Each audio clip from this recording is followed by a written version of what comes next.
Practice English with the incredible story of Nikola Tesla, easy English listening. Hello friends. Welcome back to another episode of Practice English with Stories. Today, we will learn English through the story of a man who gave light to the world, Nikola Tesla. Let's begin. Part 1, A Curious Boy. Nikola Tesla was born in 1856, in a small village in Croatia. His father was a priest, and his mother was very good at making home tools. From a young age, Nikola was different. He had a strong memory. He could do long math problems in his head. He saw pictures in his mind like a movie. Tesla loved reading, building things, and asking questions. He once said, "My brain is only a receiver. In the universe, there is a core from which we obtain knowledge." Part 2, The Young Inventor. Tesla studied science and electricity in school. He was always curious about how energy moved.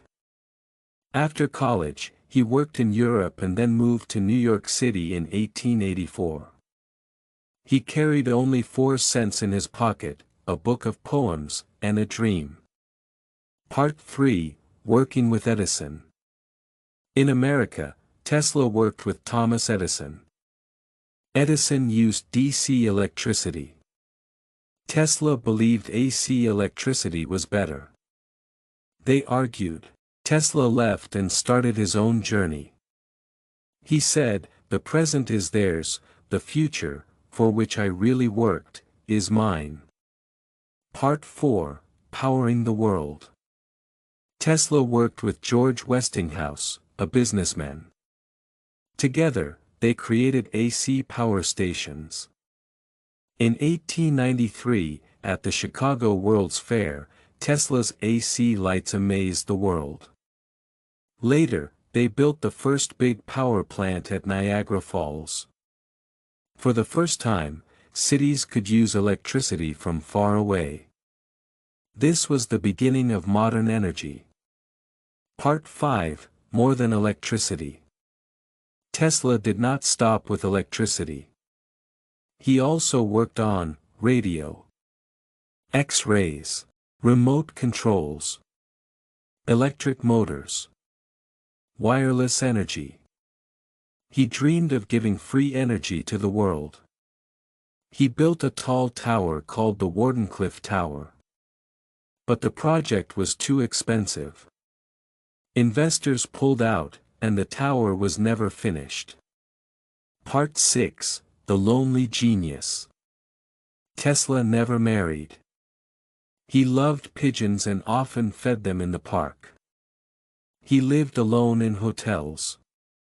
Even though he had brilliant ideas, he had little money. People laughed at him. Some called him crazy. But Tesla kept working, writing, and dreaming. Part 7, A Forgotten Hero. Tesla died in 1943, alone and poor, in New York City. But after his death, the world started to remember him. Many of his inventions became the foundation of today's technology. Now, he is a hero. His name is everywhere, even in the Tesla electric car. Nikola Tesla once said, "The future will show whether my ideas were right." And yes, the future did show it. He was right. Even if people don't believe in your ideas today, don't give up. Like Tesla, stay curious. Keep learning. Keep dreaming. Thanks for watching and practicing English with me. See you in the next story. Bye for now.